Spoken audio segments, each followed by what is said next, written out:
오늘의 말씀은 사도행전 18장 5절에서 11절까지의 말씀입니다. 사도행전 18장 5절에서 11절까지의 말씀, 다 같이 한 목소리로 읽겠습니다.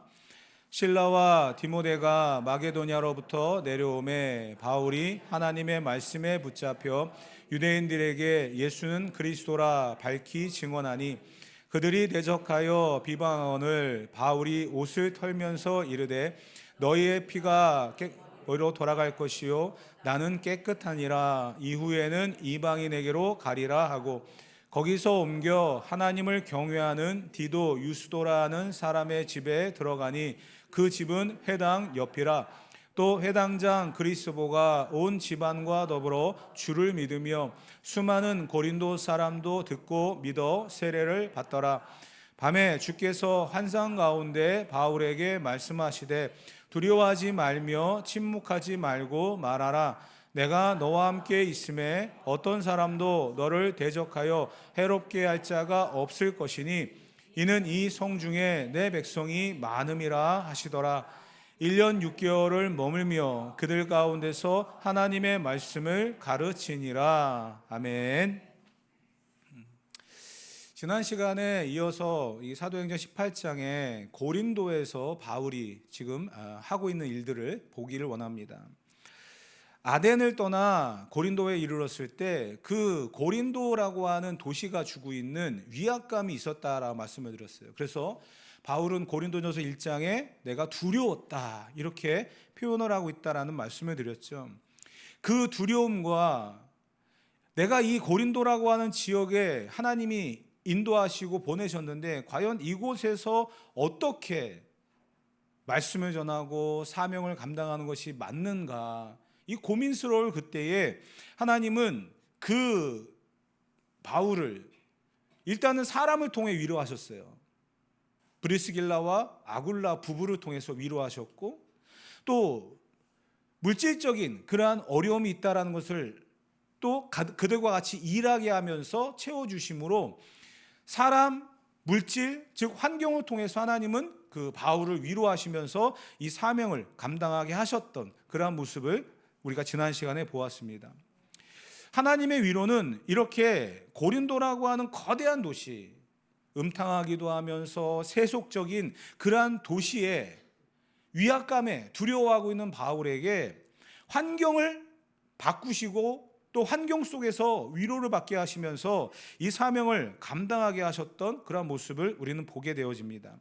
그런데 오늘 우리는 더 나아가서 이 5절부터 11절에 하나님의 또 다른 위로가 바울에게 있었다라는 것을 들여다보게 될 텐데요.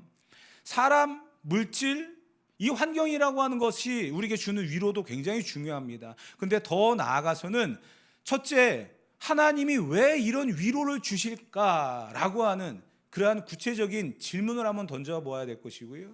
그리고 사람과 물질이라고 하는 이 환경을 뛰어넘는 최고의 위로는 무엇인가, 그것을 한번 오늘 본문을 통해서 들여다보기를 원합니다.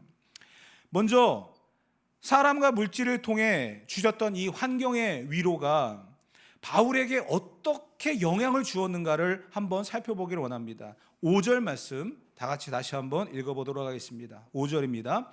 실라와 디모데가 마게도냐로부터 내려오매 바울이 하나님의 말씀에 붙잡혀 유대인들에게 예수는 그리스도라 밝히 증언하니. 아멘.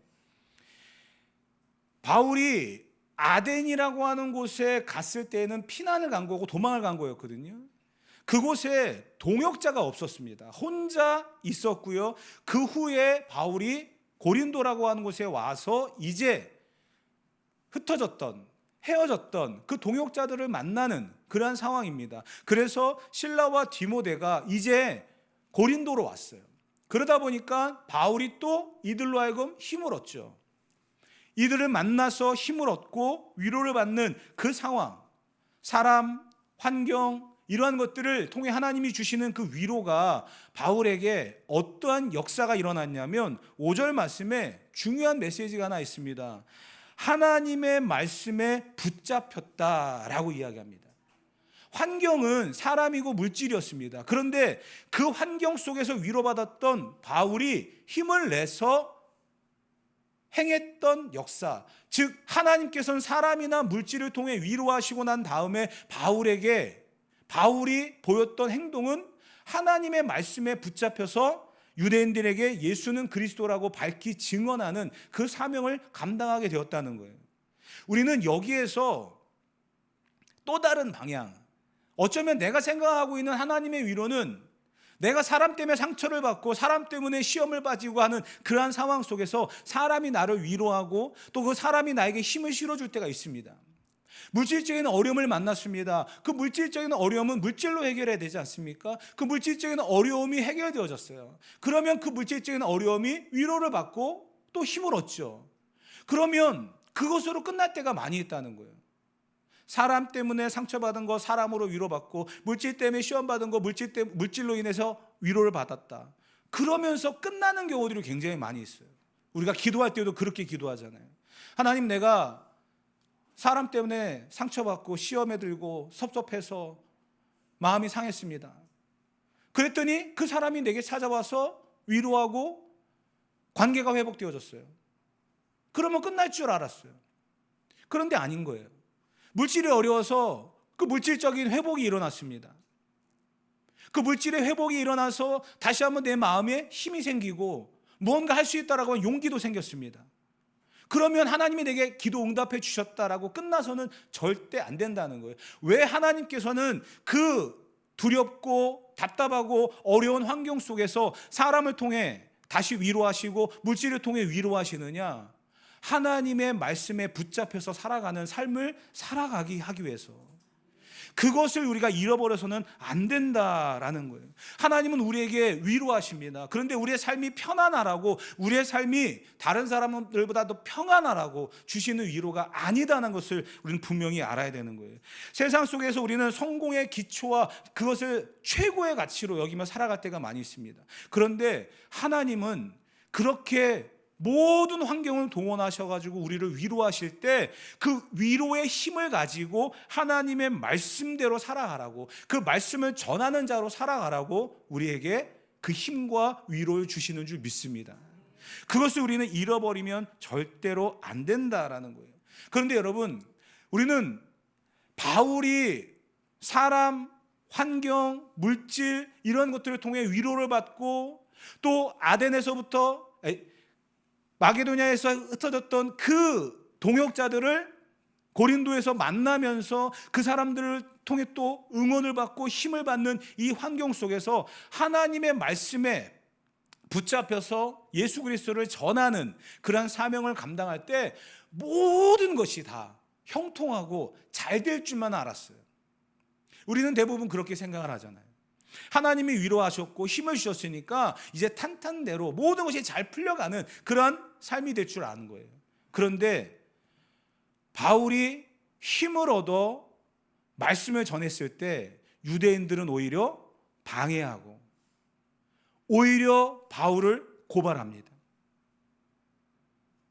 어쩌면 하나님께서 위로하셨으니까 삶이 형통하고 평안하고 아무런 문제 없이 나아가야 되는 것이 맞지 않습니까? 그런데 바울의 삶은 그러지 않았다는 것. 어쩌면 이게 우리들의 삶일 수도 있다는 것을 우리는 들여다 보아야만 합니다. 하나님의 위로를 얻고 새 힘을 얻고 말씀에 붙잡혀서 복음을 전하는데 대적하는 사람, 해방하는 사람, 방해하는 사람, 그러한 사람들이 생겼다라는 거예요. 이게 바로 믿음의 싸움입니다. 우리는 항상 이 믿음의 싸움에 노출되어 있는 사람들입니다. 복음을 전하고 합당하게 살아가는 성도들의 삶에 아무런 문제가 없다고 한다면 얼마나 좋겠습니까? 그러나 하나님의 위로가 늘 주어지지만 더불어 영적인 전투가 처절하게 치열하게 우리의 삶에 이뤄나가고 있다는 것, 그것을 우리는 분명히 보아야만 합니다. 그렇기 때문에 우리는 이곳에서 성도들과 이런 마음으로 서로를 바라보고 살아갔으면 좋겠어요.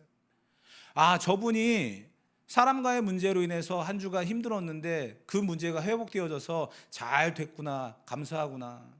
저분이 물질 때문에 어려웠었는데 하나님이 그 필요를 채워주심으로 말미암아 저분의 얼굴이 달라졌구나. 아, 정말 하나님 감사합니다. 이걸로 끝나서는 안 된다는 거예요. 더 나아가서 우리는 성도들이 교제할 때 그러한 부분에 집중하고 많은 것이 아니라 이 가운데서 처절하게 치열하게 싸워왔던 영적인 전투에 대해서 상처받은 것들을 치료해 주는 사람들이 되어야 됩니다. 한 주간 동안 우리 권사님 기도하면서 살아왔는데 이러한 영적인 그런 문제가 있었고, 이러한 싸움이 있었고, 이러한 승리가 있었고, 아직 진행 중이라고 한다면 같이 기도해 주면서 같이 교제하는 그러한 부분들이 교회 안에 성도들의 모습이고, 그것이 진정한 아름다운 교회의 모습입니다. 이것을 성도의 교제라고 이야기하는 거예요. 이번 한 주간에 우리 아이가 월급 받아가지고 나 새옷 사줬어. 이번 주간에 계모임을 했는데 그 계모임에서 돈 많이 받았어. 이자가 생각보다 많이 나왔어. 이런 이야기가 하는 게 아니에요. 우리 성도들의 교제는요, 영적인 싸움에 대한 그 치열함을 나누면서 그곳에서 일어났던 그 수많은 일들을 같이 공유하면서 그 일이 나에게도 생길 수 있다라고 하는 생각과 더불어 같이 한 마음으로 기도하는 것, 그것이 바로 진정한 성도의 교제라는 거예요. 바울이 이러한 위로를 받았음에도 불구하고 유대인들의 방해와 회방 속에서 또다시 버티며 살아가는 것, 이 모습을 통해서 우리는 성도의 교제가 무엇인지, 하나님이 위로하셨을 때 삶의 방향이 무엇인지를 우리 한번 다시 들여다보는 그러한 시간이 되어지기를 축복합니다. 우리는 믿음으로 살아가는 사람들이지 어떠한 물질적인 축복과 관계의 회복 때문에 승리했다라고 말하는 자가 아닙니다. 그러한 것들은 그냥 일상인 거예요. 그것은 그냥 평범한 삶의 모습일 뿐입니다.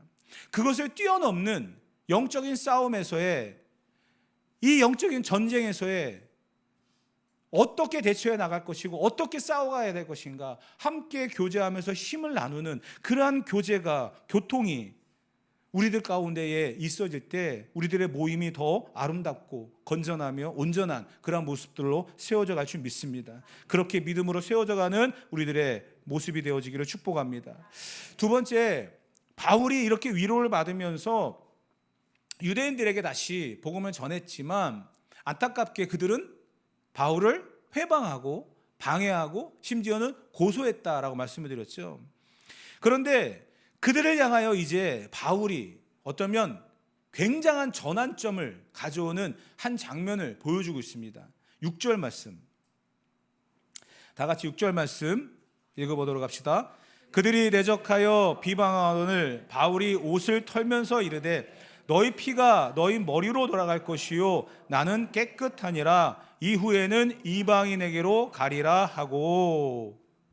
참 슬픈 이야기고 마음 아픈 이야기입니다. 왜냐하면 힘을 얻어서 유대인들에게 예수는 그리스도다라고 하는 복음을 전하고 말씀을 전했습니다. 그런데 그들이 대적하고 비방했다. 그랬더니 바울도 인간이거든요. 로봇이 아닙니다. 인간이에요. 그러다 보니까 바울의 마음이 어떻게 했냐면 옷을 털면서 너희 피가 너희 머리로 돌아갈 것이요 나는 깨끗하니라. 이후에는 이방인에게로 가리라. 이렇게 표현하고 있습니다. 굉장히 안타까운 본문입니다. 마음 아픈 본문입니다. 왜냐하면 바울에게 있어서는요, 유대인들은 동족이었어요. 그러면서 그의 서신서에 등장하고 있는 흐름을 볼 때 항상 먼저 등장했던 게 이거거든요. 첫째는 유대인에게요, 둘째는 헬라인에게로다 하면서 자기의 중심, 자기의 사역의 중심은 항상 유대인이었다는 것을, 자기 동족이기 때문에, 자기 백성, 자기 친족들이기 때문에 그 중심을 유대인들에게 두었거든요. 그런데 가는 곳마다 회방하고, 가는 곳마다 반대하고, 가는 곳마다 이렇게 힘들게 하는 일들을 만나고 결국 고린도라고 하는 곳에 왔을 때 터져버린 거예요. 그리고 나서 선포합니다. 나는 이제 이방인에게로 가리라. 여기서 우리는 중요한 하나의 원리를 또 보게 되어집니다. 우리가 하나님의 위로를 받고 하나님의 힘을 얻고 살아가는 그 삶의 현장들, 영적인 전쟁터, 그곳에서 같이 교제하고 같이 생활해 가면서 같이 싸워가면서 교제를 나누는 우리 성도들, 이것이 계속 유지가 되지 아니하면 어쩌면 바울이 이방인에게로 가리라 라고 말하는 것처럼 촛대가 옮겨지는, 축복의 대상이 바뀌는 그러한 일들도 생길 수 있다는 것을 우리는 조심스럽게 이 말씀을 통해서 한번 묵상해 보아야 할 것입니다. 굉장히 두려운 말씀이고요, 굉장히 힘든 메시지입니다. 왜냐하면 바울은 중심에 자기 동족, 자기 민족, 자기 백성들을 향한 사랑하는 마음이 넘쳐났거든요. 그럼에도 불구하고 그가 이 고린도에서 이런 메시지를 선포했다라는 것, 그것을 통해서 우리도 마찬가지로 하나님 안에서 진정한 교제와 말씀과 믿음으로 살아가는 그 현장이 얼마나 계속 유지가 되어야 되고 얼마나 끊임없이 공급되어지는 힘으로 살아가야 되는지를 다시 한번 우리는 생각해 보아야만 합니다. 나에게 주어지는 하나님의 말씀, 그것이 그리스도라고 하는 이 진리 앞에 과연 우리가 얼마나 버티며 견디며 살아가야 될 것인가. 성령이 역사하지 않으면 우리는 이 상황들 앞에 무릎 꿇을 수밖에 없고 패배할 수밖에 없습니다. 그렇기 때문에 성령이 우리와 우리 교회와 우리 가정과 우리 삶의 현장에 계속해서 우리를 붙들어 가도록 우리는 기도해야 되는 거고요.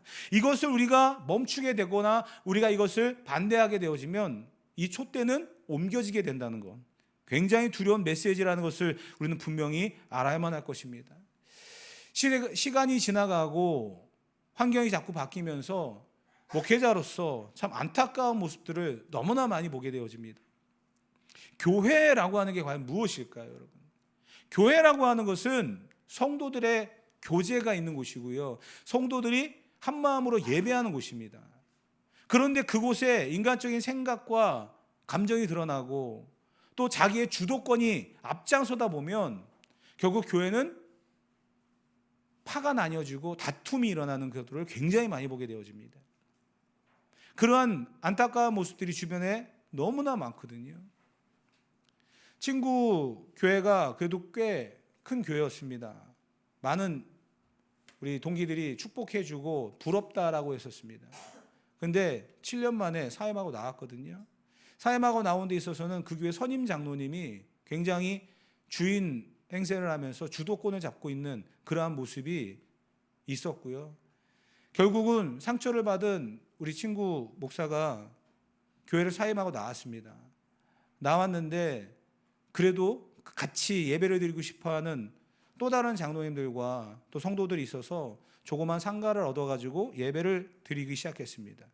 그랬더니 두 종류가 생긴 거예요. 같이 나와서 예배하는 사람이 있는가 하면 그래도 이 교회에서 예배할 수 없다 생각해서 아예 그 교회를 떠나는 그런 사람들도 많이 생겼다고 합니다. 그러다 보니까 그 큰 교회가 이제는 텅텅 비고 아주 썰렁한 그런 교회가 돼버린 거예요. 그랬더니 그 선임 장로가 어떻게 했냐면, 이 친구 목사는 사임하고 나왔잖아요. 아무것도 자기가 주도한 게 없어요. 그냥 자기들도 나오겠다라고 하면서 성도들이 교회를 세우고 준비를 하고 그냥 목사님 오셔서 우리에게 설교만 해주십시오, 예배 인도만 해주십시오 라고 해서 부탁을 받아 갔는데 그것마저도 미리 계획하고 준비한 것이다라고 해가지고 아예 법적으로 소송을 걸어버렸어요. 참 이런 모습들을 보면 너무나 안타깝습니다. 왜 그 교회에 남아있어야 될 젊은이들과 청년들이 또 40대 50대 되는 그 중장년들이 왜 교회를 떠났을까? 이유가 들려오더라고요. 이런 교회는 교회가 아니다. 상처를 받고 그들이 떠나버린 거예요. 정말 교회가 교회다움을 잃어버리지 않으려면 하나님의 말씀에 붙잡혀 살아가는 그러한 믿음의 모습들이 계속 있어야 되고요. 그 안에 서로를 위로하고 서로를 격려하며 나도 같이 영적인 전투를 싸워가는 전우입니다. 함께 이 전투를 승리하며 나아갑시다. 당신 혼자가 아닙니다 하면서 위로해주고 동역하는 그런 모습들로 세워가야 됩니다. 상처받은 사람들끼리 서로 보듬어주면서 나아가는 그러한 모습이 있어야 되는 거예요. 교회는 기도하는 곳이고요. 교회는 예배하는 곳이고요. 교회는 말씀과 복음이 선포되어지는 곳입니다. 다른 것이 우선이 되어서는 절대로 안 된다는 거예요. 그러면 결국 교회는 나뉘어질 수밖에 없어요. 제가 진심으로 감사드리는 것은 우리 교회는 그러한 모습이 없어서 너무나 감사해요. 그렇지만 장담할 수는 없겠죠. 사람이라고 하는 것은 장담할 수는 없는 거예요. 그러나 계속 여러분들이 그 마음을 유지해 주실 거라 믿고 계속 기도할 뿐입니다. 여러분, 주변에 저도 많은 교회를 거치면서 여기까지 왔지만 큰 교회에 부러울 거 없어요. 여러분, 큰 교회는요 반드시 그 안에 파가 있어요. 굉장히 많은 파가 있습니다. 그 모습을 보면서 저는 굉장히 좀 안타까움을 금할 길이 없었던 그러한 모습들이 있는데, 여러분, 우리 교회가 건강한 교회로 세워져 가기 위해서는요 그러한 모습이 아니라 우리는 하나라고 하는 그런 생각, 그러한 마음을 가지고 교회를 세워가야 될 줄 믿습니다. 그 중심에는요 다른 게 없어요. 나도 영적인 전투를 싸워가고 있는 상처받은 군인이고, 당신도 매일같이 싸워가고 있는 그러한 군인이니까 같이 한마음 한뜻 떼어져서 이 영적인 전투를 하나님 앞에 붙잡혀서 하나님의 말씀 가지고 살아가는 그러한 동역자다라고 하는 그러한 마음 가지고 서로를 보듬어주고 위로하는 그러한 모습으로 살아갈 때 건강한 교회, 하나님이 기뻐하시는 교회로 세워져 갈 줄 믿습니다. 만약에 이러한 것들이 놓쳐지게 되어진다고 한다면 바울이 이야기하고 있는 것처럼 이방인에게로 가리라라고 하는 이 말처럼 어쩌면 이 생명의 촛대가 옮겨지는 그런 두려운 상황도 발생할 수 있다는 것. 그러므로 우리는 힘써 서로를 사랑하고 형식적인 신앙생활이 아니고 종교적인 모습에 불과하는 가짜 신앙생활을 끊고 오직 말씀 안에서 반응하고, 또 고난이 있다 할지라도 이 복음 가지고 다시 헌신하면서 믿음으로 사는 저와 여러분들이 되어야 될 줄 믿습니다. 마지막으로 바울에게 생활의 환경의 그러한 위로를 통해서 하나님이 위로하셔서 힘있게 복음을 전할 수 있게 하셨던, 어쩌면 이것은 간접적인 위로입니다. 간접적인 위로. 저는 이 본문을 읽으면서 이와 같이 바울에게 주었던 하나님의 직접적인 그런 위로가 있다면 얼마나 좋을까, 부러운 마음에 이 말씀을 준비해 보았습니다.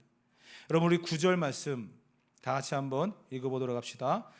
밤에 주께서 환상 가운데 바울에게 말씀하시되 두려워하지 말며 침묵하지 말고 말하라. 아멘. 밤에 주께서 환상 가운데 바울에게 말씀하셨답니다. 두려워하지 말며 침묵하지 말고 말하라. 지금까지는 간접적이었어요. 사람을 통해, 물질이라고 하는 환경을 통해 바울을 위로하셨습니다. 그런데도 바울은 말씀에 붙잡혀서 담대하게 복음을 전하는 그러한 현장에 유대인들이 박해하고 비방하고 고소하는 그러한 어려운 환경을 만나도 바울은 끝까지 복음을 전하는 그러한 사람이었습니다. 그런데 더 나아가서 이제는 하나님이 직접 바울에게 위로하시는 그러한 메시지가 등장하고 있는 거예요. 주께서 환상 가운데 바울에게 말씀하시되 두려워하지 말고 침묵하지 말고 말하라. 지금 바울이 얼마나 두려웠겠습니까? 환경이 바뀌었잖아요. 고린도라고 하는 그 위압감에 두려움에 빠져 있고 연약하다라고 하는 것을 고백하고 있는 바울에게 사람들이 찾아와서 힘을 실어줍니다. 물질의 필요가 채워지면서 더 담대하게 말씀을 전하고 복음을 전합니다. 그랬는데 환경은 오히려 복음을 전하는 데 있어서 오히려 좋지 않은, 방해하고 비방하고 고소하는 그러한 유대인들이 가득합니다. 그러니까 얼마나 부딪히면서 또 좌절하는 그런 바울이었겠습니까? 그러니까 하나님이 직접 바울에게 말씀하시는 거잖아요. 두려워하지 말라. 두려워하지 말라. 얼마나 그 상황이 두려웠겠습니까? 하나님의 위로를 받았는데도 불구하고 환경이 열리지 않으니까 얼마나 두려웠겠어요. 그런데 하나님이 직접 그에게 말씀하시는 거예요. 두려워하지 말라고. 이 직접적인 위로가 바울에게 얼마나 큰 위로가 되었겠습니까? 얼마나 큰 힘이 되었겠습니까? 더 강력한 메시지가 10절에 기록되어 있습니다. 다 같이 10절을 한번 읽어보도록 합시다. 내가 너와 함께 있음에 어떤 사람도 너를 대적하여 해롭게 할 자가 없을 것이니 이는 이 성중에 내 백성이 많음이라 하시더라. 아멘. 왜 바울에게 힘을 주십니까? 환경을 통해 위로하셔서 그 환경 때문에도 힘을 얻어가지고 복음을 전했던 바울인데, 물론 그렇다고 해서 모든 게 형통했던 건 아니죠. 부딪히는 일들이 있었고 방해한 것이 있었다고 말씀을 드렸어요. 그때 두려움에 빠져서 좌절하고 있는 바울에게 이제는 직접 말씀하시면서 두려워하지 말라, 침묵하지 말라, 이렇게 말하시며 이 메시지를 주시는 거예요. 너무 부러운 메시지예요. 내가 너와 함께 있음에 어떤 사람도 너를 대적하여 해롭게 할 자가 없을 것이니. 여러분, 이 말씀 속에 여러분들은 아멘이 터져 나와야 되지 않습니까? 부럽지 않습니까? 내가 너와 함께 있음에 어떤 사람도 너를 대적하여 해롭게 할 자가 없을 것이니. 이 말을 들은 바울이 얼마나 흥분이 됐겠습니까? 얼마나 감동이 됐겠습니까? 두려워하지 말라라고 말하며 그 이유가 내가 너와 함께 있음에, 또한 어떤 사람도 너를 대적하거나 해롭게 할 자가 없을 것이다. 유대인들이 비방하고 방해하고 고소하는 이 어려움 속에서도 하나님은 바울을 응원하시고 붙들어 주실 것이다라고 하는 이 위로의 메시지가 바울에게 얼마나 힘이 되었겠습니까? 여러분, 그런데요, 이 바울에게 주셨던 두려워하지 말라, 내가 너와 함께 하겠다, 너를 대적하는 자들을 내가 대신하여 싸워주겠다, 이러한 말씀을 주시는 데 있어서는 또 다른 이유가 분명히 등장합니다. 10절에 뭐라고 기록되어 있어요? 이는 이 성중에 내 백성이 많음이니라. 이게 뭐냐면 바울이 왜 힘을 내야 될까요? 바울이 왜 위로를 받아야 될까요? 바울은 복음을 전하는 사명자입니다.